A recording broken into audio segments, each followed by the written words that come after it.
నమస్కారం ఇది సంగతికి స్వాగతం 20 ఏళ్ల స్వప్నం 1000 రోజుల శ్రమ వైఫల్యాలు నేర్పిన పాఠం స్వదేశీ పరిజ్ఞానం సత్తా ఏంటో ప్రపంచానికి చాటి చెప్పాలనే తపన కారణమేదైతేనేం జిఎస్ఎల్వి D5 ప్రయోగాన్ని విజయవంతం చేసిన ఇస్రో శాస్త్రవేత్తలు భారత విజ్ఞాన సంపత్తిని మరోసారి ప్రపంచానికి చాటారు పూర్తి స్వదేశీ పరిజ్ఞానంతో క్రయోజెనిక్ ఇంజిన్ ద్వారా GSAT-14 సమాచార ఉపగ్రహాన్ని విజయవంతంగా కక్షలో ప్రవేశపెట్టి పరాజయాల పరంపరకు అడ్డుకట్ట వేశారు ఇస్రో ఘన చరిత్ర కేవలం PSLV ప్రయోగాలకే పరిమితం కాదనేలా GSLV క్రయోజెనిక్ ఇంజిన్ సహాయంతో ప్రపంచం గుర్తుంచుకునే విజయం సాధించింది తేలికైన ఉపగ్రహాలే కాదు బరువైన ఉపగ్రహాలను అవలీలగా నింగిలోకి పంపగలమని నిరూపించింది దేశ కీర్తి పతాకను మరోసారి రెపరెపలాడించిన ఇస్రో అంతరిక్ష యవనికపై తన శక్తియుక్తులను నిరూపించింది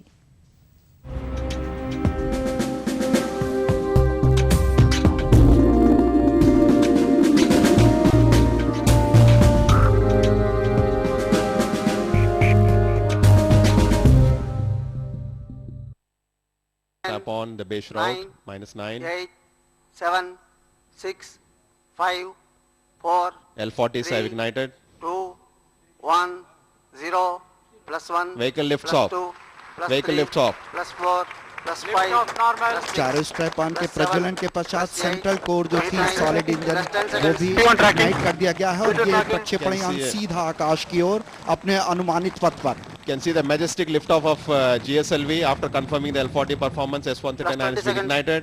The vehicle going majestically through the atmosphere. बिल्कुल क्लियर बिल्कुल साफ आकाश का व्यू GSLV को दिखाता हुआ आप तक +30 seconds.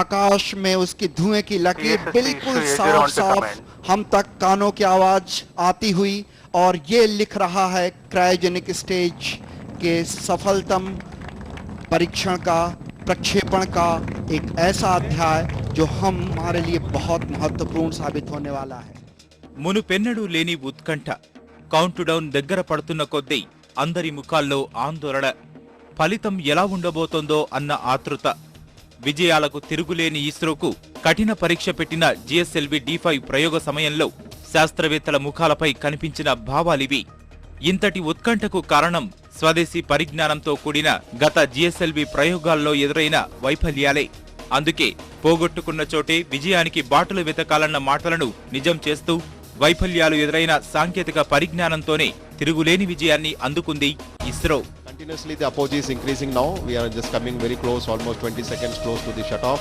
So I can see on my screen we have reached almost 175 km perigee and just touching 30,000 km apogee. जो हम लोग बहुत ही करीब हैं करीब 1008 सेकंड समय हो चुका है 1012 पे Shut-off command is issued and 180 by 36,000 km exactly as predicted.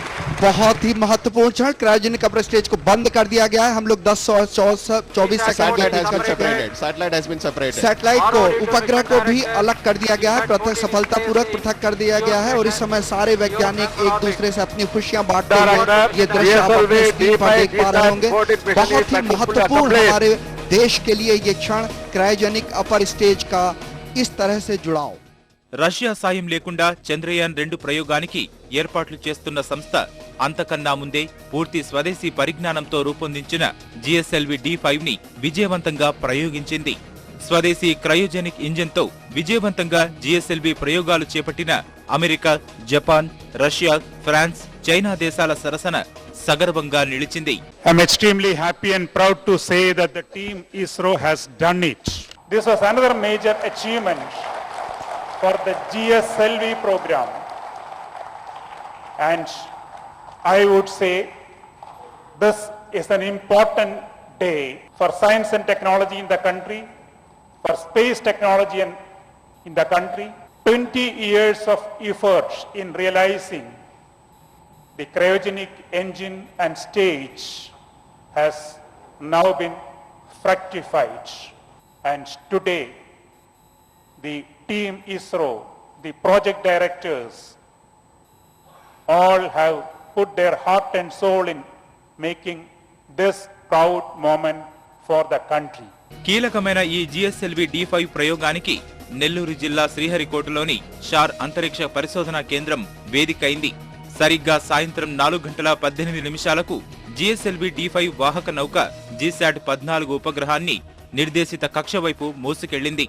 గత ప్రయోగాల్లో ఎదురైన అనుభవాల దృష్ట్యా ప్రపంచమంతా ఇస్రో వైపే చూస్తున్న వేళ జిఎస్ఎల్వి వాహక నౌక నిప్పులు చిమ్ముతూ లక్ష్యం వైపు దూసుకెళ్లింది. జీశాట్ 14 సమాచార ఉపగ్రహాన్ని విజయవంతంగా నిర్దేశిత కక్షలో ప్రవేశపెట్టింది. 16 నిమిషాల 50 సెకండ్ల పాటు సాగిన ప్రక్రియ ఇస్రో శాస్త్రవేత్తలతో పాటు ప్రయోగాన్ని టీవీల్లో వీక్షిస్తున్న కోట్ల మందిలో తీవ్ర ఉత్కంఠ రేపింది. చివరకు అనుకున్న విధంగానే జీశాట్ 14 ఉపగ్రహం దీర్ఘ వృత్తాకార భూస్థిర కక్ష GTOలోకి చేరింది. జీశాట్ 14 ఉపగ్రహం బరువు 1982 కిలోలు కాగా ఉపగ్రహం తయారీకి 45 కోట్ల రూపాయలు ఖర్చు చేశారు. ప్రయోగానికైన వ్యయం మరో 205 కోట్లు. ఈ ఉపగ్రహం బ్రాడ్కాస్టింగ్, టెలి ఎడ్యుకేషన్, టెలిమెడిసిన్ వంటి రంగాల్లో 12 ఏళ్ల పాటు సేవలనందించనుంది. It's a memorable day for us. I could say that the wonderful 1000 seconds of GSLV flight we just had is a fruit of 1000 days of hard, dedicated works of the entire ISRO team.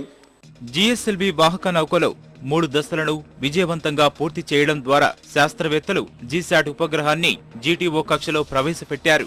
మొదటి దశలో ఘన ఇంధనాన్ని, రెండో దశలో ద్రవ ఇంధనాన్ని ఉపయోగించారు.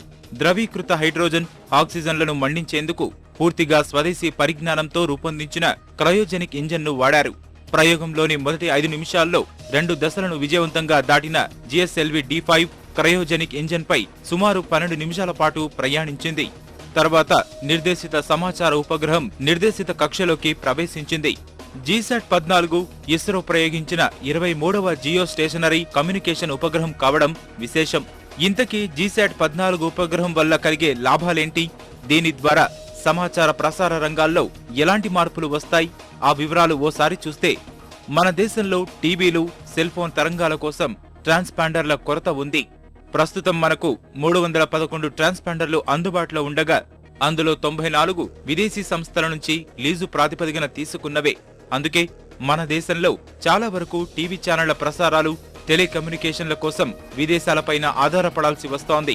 వీటి కొరత తీర్చేందుకు తీవ్రంగా కృషి చేస్తున్న ఇస్రో జీశాట్ 14 ఉపగ్రహంలో 12 ట్రాన్స్పాండర్లను పొందుపరిచింది. ఇందులో 6 సి బ్యాండ్ ట్రాన్స్పాండర్లు కాగా మరో 6 KU బ్యాండ్, 2 KA బ్యాండ్ ట్రాన్స్పాండర్లు. ఇవి దేశీయ సమాచార రంగానికి ఎంతగానో ఉపయోగపడనున్నాయి.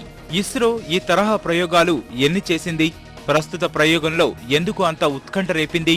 ఆ వివరాలు పరిశీలిస్తే, PSLV ప్రయోగాల్లో తిరుగులేని విజయాలు నమోదు చేస్తున్న ఇస్రో GSLV దగ్గరికి వచ్చేసరికి తడబడుతోంది.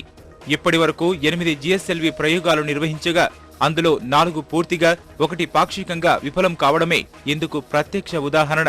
ప్రస్తుత ప్రయోగాన్ని కలుపుకుంటే కేవలం 3 ప్రయోగాలే విజయవంతమయ్యాయి.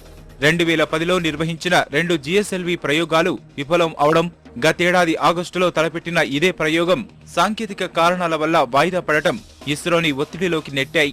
అయితే గత వైఫల్యాల నుంచి పాఠాలు నేర్చుకున్న ఇస్రో శాస్త్రవేత్తలు జీశాట్ 14 ఉపగ్రహాన్ని విజయవంతంగా కక్షలోకి పంపారు. కొత్త ఏడాదికి స్వదేశీ పరిజ్ఞానంతో స్వాగతం పలికారు. One of the great fortunes I had was to be amongst you and your predecessors most of my life. ISRO has a lot more to give to the country. It started with Vikram Sarabhai, and I think we have to remember it. You are very special, very competent. खाली बात नहीं करते हो, गांव की बात नहीं करते हो, खाली आम आदमी की बात नहीं करते हो, काम करते हो, गहराई से करते हो. I'm so proud of. Cryogenic engine అంటే ఏంటి? GSLV ప్రయోగాల్లో ఈ పరిజ్ఞానాన్ని వాడటానికి కారణమేంటి? ఆ వివరాలు పరిశీలిస్తే, క్రయోజెనిక్ అనేది అత్యంత తక్కువ ఉష్ణోగ్రతకు సంబంధించిన శాస్త్రం. సాధారణంగా వీటిలో హైడ్రోజన్ను ఇంధనంగాను, దాన్ని మండించడానికి ఆక్సిజన్ను ఆక్సిడైజర్గా వాడతారు. ఈ రెండింటినీ వాడటం వల్ల వాహక నౌకకు అత్యంత గరిష్ట స్థాయి వేగం లభిస్తుంది. బరువైన ఉపగ్రహాలను నిర్దేశిత కక్షలోకి ప్రవేశపెట్టాలంటే అది క్రయోజెనిక్ ఇంజిన్ వల్లే సాధ్యమవుతుంది. PSLV కేవలం తేలికపాటి ఉపగ్రహాలను మోసుకెళుతుంది. జిఎస్ఎల్వి వాహక నౌకకు అమర్చిన క్రయోజెనిక్ ఇంజన్ గరిష్టంగా 73 కిలోల న్యూటన్ల వేగాన్ని అందిస్తుంది. అంటే ఇది గరిష్టంగా 2200 కిలోల బరువున్న ఉపగ్రహాన్ని భూస్థిర కక్షలో ప్రవేశపెట్టగలదు. వాస్తవానికి సొంతంగా పూర్తి స్వదేశీ పరిజ్ఞానంతో క్రయోజెనిక్ ఇంజన్ను రూపొందించడానికి 1993 నుంచి భారత్ ప్రయత్నిస్తోంది. మొదట్లో క్రయోజెనిక్ పరిజ్ఞానం కోసం 1991లో రష్యా అంతరిక్ష పరిశోధన సంస్థ గ్లావ్ కాస్మోస్తో ఇస్రో ఒప్పందం కుదుర్చుకుంది. ఆ ఒప్పందం ప్రకారం KVD-1 క్రయోజెనిక్ ఇంజన్లను రూపొందించే పరిజ్ఞానాన్ని భారత్కు అందించింది. ఈ పరిణామాల తర్వాత క్రయోజెనిక్ పరిజ్ఞానాన్ని భారత్ క్షిపణుల తయారీ కోసం వాడుతోందంటూ అమెరికా ఆరోపించింది. వెంటనే క్షిపణి పరిజ్ఞాన నియంత్రణ ఒప్పందాన్ని తెరపైకి తెచ్చింది. ఈ ఒప్పందాన్ని గ్లావ్ కాస్మోస్, ఇస్రో సంస్థలు ఉల్లంఘిస్తున్నాయని క్రయోజెనిక్ అంశంలో ఆంక్షలు విధించింది. ఫలితంగా కేవలం 2 KVD-1 క్రయోజెనిక్ ఇంజన్లు మాత్రమే ఇస్తామంటూ రష్యా ఒప్పందంలో మార్పులు చేసింది. అయితే ఆంక్షలు విధించే నాటికి భారత ఇంజనీర్లు పరిజ్ఞానంపై కొంత అవగాహన ఏర్పరచుకొని దేశీయంగా క్రయోజెనిక్ ఇంజన్ నిర్మాణానికి శ్రీకారం చుట్టారు. తమిళనాడులోని మహేంద్రగిరిలో ఉన్న లిక్విడ్ ప్రొపల్షన్ సిస్టమ్స్ సెంటర్లో క్రయోజెనిక్ ఇంజన్ల తయారీ చేపట్టారు. దాదాపు 20 ఏళ్ల పాటు ఇస్రో శాస్త్రవేత్తలు చేసిన కృషికి సరైన ఫలితనం నేడు దక్కింది. ఇలా స్వదేశీ పరిజ్ఞానంతో క్రయోజెనిక్ ఇంజన్ను రూపొందించడానికి ఎన్నో ఒడిదుడుకులు ఎదుర్కొన్న ఇస్రో శాస్త్రవేత్తలు జిఎస్ఎల్వి D5 రూపంలో తిరుగులేని విజయాన్ని అందుకున్నారు. రష్యా సాయం లేకుండా చంద్రయాన్-2 ప్రయోగం కోసం కృషి చేస్తున్న ఇస్రో జిఎస్ఎల్వి పరిజ్ఞానం ద్వారానే చంద్రునిపై ఓ రోవర్ను దించాలని చూస్తోంది. అందుకే ఈ ప్రయోగం విజయవంతమవడం భవిష్యత్తు ప్రయోగాలపై భరోసా కల్పిస్తోంది.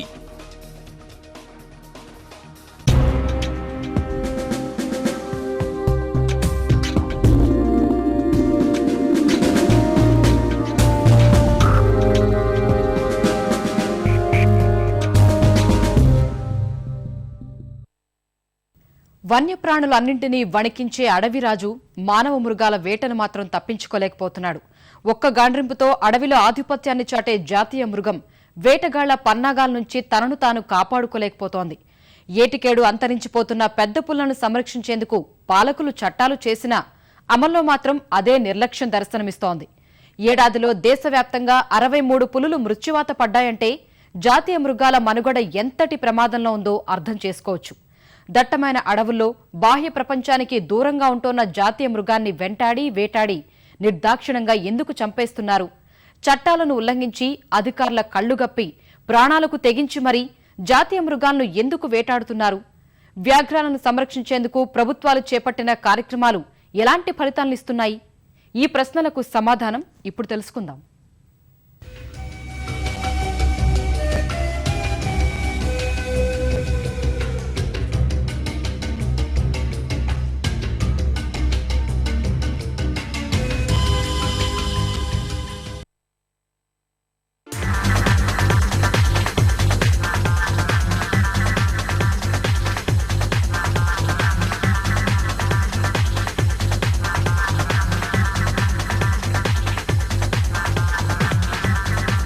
దుర్గామాత వాహనంగా పూజలందుకుంటూ జాతీయ మృగంగా కీర్తి పొందిన పులి ఇప్పుడు ఆపదలో చిక్కుకుంది. పురాణాల్లో దుర్గాదేవి వెంట వెళ్లి ఎంతో మంది రాక్షసుల సంహారానికి కారణమైన పెద్ద పులి ప్రస్తుతం మానవ మృగాల నుంచి తనను తాను కాపాడుకోలేకపోతోంది. రాష్ట్రాల నిర్లక్ష్యం, సంరక్షణలో అలసత్వం, వేటగాళ్ల ఆగడాలు ఇలా అన్ని కలిసి జాతీయ మృగం ఉసురు తీస్తున్నాయి. ప్రపంచంలోని మొత్తం పులుల్లో 50% పైగా మన దేశంలోనే ఉన్నా వాటిని కాపాడుకోవడంలో విఫలమవుతున్నామనే విషయాన్ని మాత్రం అందరూ అంగీకరించి తీరాల్సిందే. ఏడాది కాలంలో దేశవ్యాప్తంగా 63 పులులు మృత్యువాత పడ్డాయి. వీటిలో 48 వేటగాళ్ల బారిన పడి ప్రాణాలు కోల్పోయాయి. జాతీయ మృగాల మనుగడ అత్యంత ప్రమాదంలో ఉందని చెప్పడానికి ఇంతకంటే ఉదాహరణ అక్కర్లేదు. 2013లో ఇతర కారణాలను పరిశీలిస్తే కేవలం ఒడిశా, మహారాష్ట్రలోని 2 పులులు మాత్రమే వయసు పైబడిన కారణంతో చనిపోయినట్లుగా జాతీయ పులుల సంరక్షణ ప్రాధికార సంస్థ NTCA గుర్తించింది.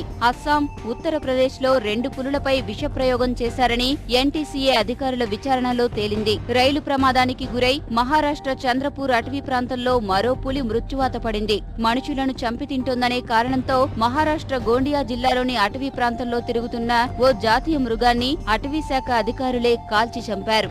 దేశవ్యాప్తంగా వివిధ రాష్ట్రాల్లోని పులుల సంరక్షణ, అటవీ ప్రాంతాల్లో జాతీయ మృగాలు చనిపోయినప్పటికీ ఎక్కువగా కర్ణాటకలోనే పులులు మృత్యువాతకు గురయ్యాయి. కర్ణాటకలో అత్యధికంగా 16 పులులు చనిపోగా వాటిలో బండీపూర్, నాగర్హోల్ పులుల సంరక్షణ అటవీ కేంద్రాల్లోనే 5 పులులను వేటగాళ్లు పొట్టన పెట్టుకున్నట్లుగా ఎన్టీసీఏ అధికారులు గుర్తించారు. మహారాష్ట్రలో 9, అస్సాంలో 8, ఉత్తరాఖండ్లో 8, కేరళలో 5 పులులు చనిపోయినట్లుగా ఎన్టీసీఏ గణాంకాలు చెబుతున్నాయి.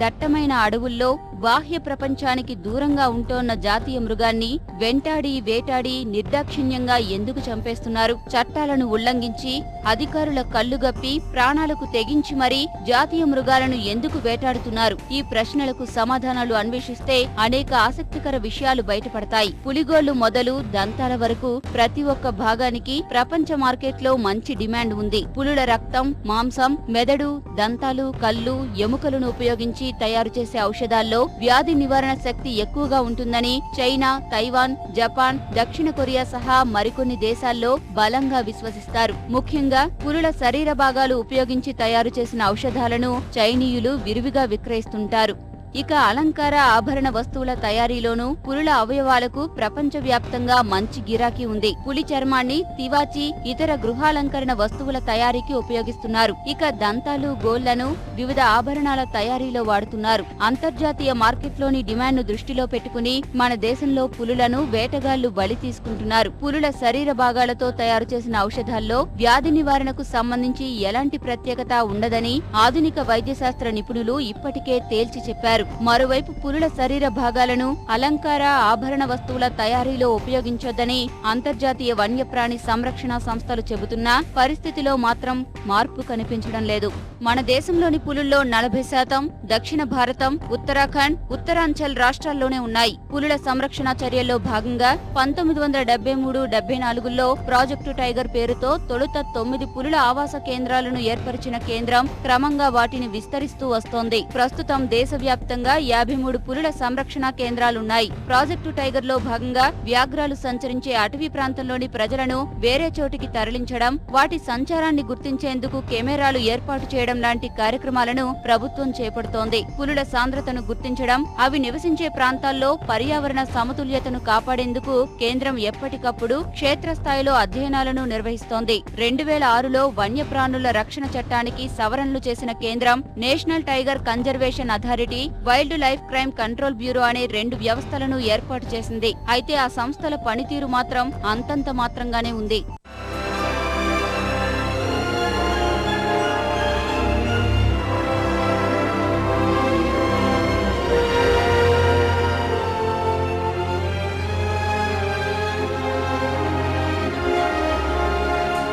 వ్యాఘ్రాలను కాపాడేందుకు 4 దశాబ్దాలుగా ప్రభుత్వం తీసుకుంటున్న చర్యలు ఇప్పుడిప్పుడే కొంత ఫలితాన్నిస్తున్నాయి. 2008లో జాతీయ పులుల సంరక్షణ ప్రాధికార సంస్థ గణాంకాల ప్రకారం పులుల జనాభా 1411 ఉన్నట్లుగా వెల్లడించారు. 2010లో ఎన్టీసీఏ లెక్కల ప్రకారం దేశవ్యాప్తంగా ఉన్న పులుల సంఖ్య 1706కు పెరిగిందని తెలుస్తోంది. పులుల సంరక్షణ, అభయారణ్యాల నిర్వహణ కోసం ప్రభుత్వం తీసుకున్న చర్యల వల్లే వ్యాఘ్రాల సంఖ్యలో వృద్ధి నమోదైనప్పటికీ ఆశించిన స్థాయిలో మాత్రం పులులు పెరగడం లేదు.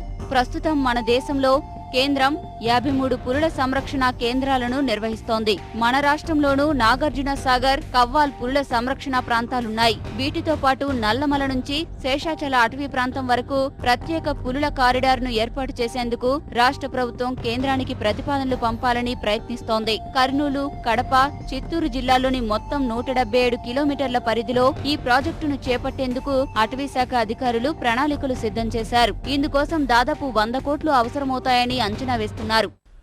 దాదాపు మేము 3 డివిజన్లకు, ప్రొద్దుటూరు డివిజన్, నంద్యాల డివిజన్, తర్వాత కడప డివిజన్, 3 డివిజన్లో ఒకటి ప్రాథమికంగా కొన్ని అంచనాలు తయారు చేశాము.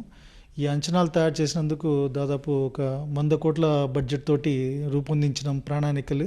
ఈ ప్రపోజల్స్ కార్యరూపం దాల్చినాయంటే ఖచ్చితంగా భవిష్యత్తులో వెంకటేశ్వర నేషనల్ పార్కులో పులుల సంచారాన్ని మనం ఖచ్చితంగా చూడవచ్చు.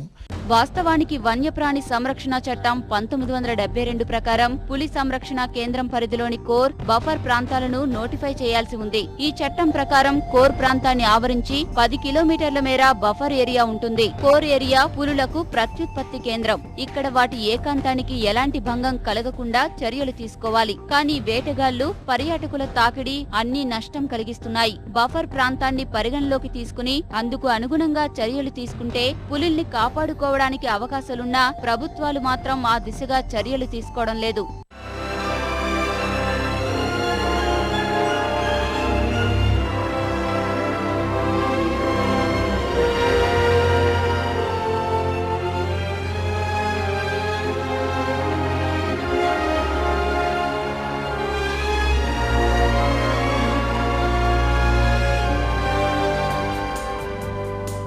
ఒకవైపు పులులను కాపాడాలన్న నినాదం బలపడుతున్నా వాటి ఆవాసాలు, సంరక్షణ కేంద్రాల ధ్వంసం కొనసాగుతూనే ఉండడం కలవరపాటుకు గురిచేస్తోంది. ఇలాంటి పరిస్థితుల్లో జాతీయ మృగాన్ని కాపాడుకోవడం కష్టమైన పనే కానీ అసాధ్యం మాత్రం కాదు. పులుల సంరక్షణ కోసం ప్రత్యేక చర్యలు చేపడుతోన్న ప్రభుత్వాలు క్షేత్రస్థాయిలో వాటి నిర్వహణను ఎప్పటికప్పుడు పర్యవేక్షించాలి. నిబంధనలు ఉల్లంఘించిన వారిపై కఠిన చర్యలు తీసుకోవాలి. ముఖ్యంగా వేటగాళ్ల ఆగడాలను నియంత్రించేందుకు పటిష్ట వ్యవస్థను ఏర్పాటు చేయాలి. అప్పుడే జాతీయ మృగాల జాడను ముందు తరాల వారికి అందించడం సాధ్యమవుతుంది.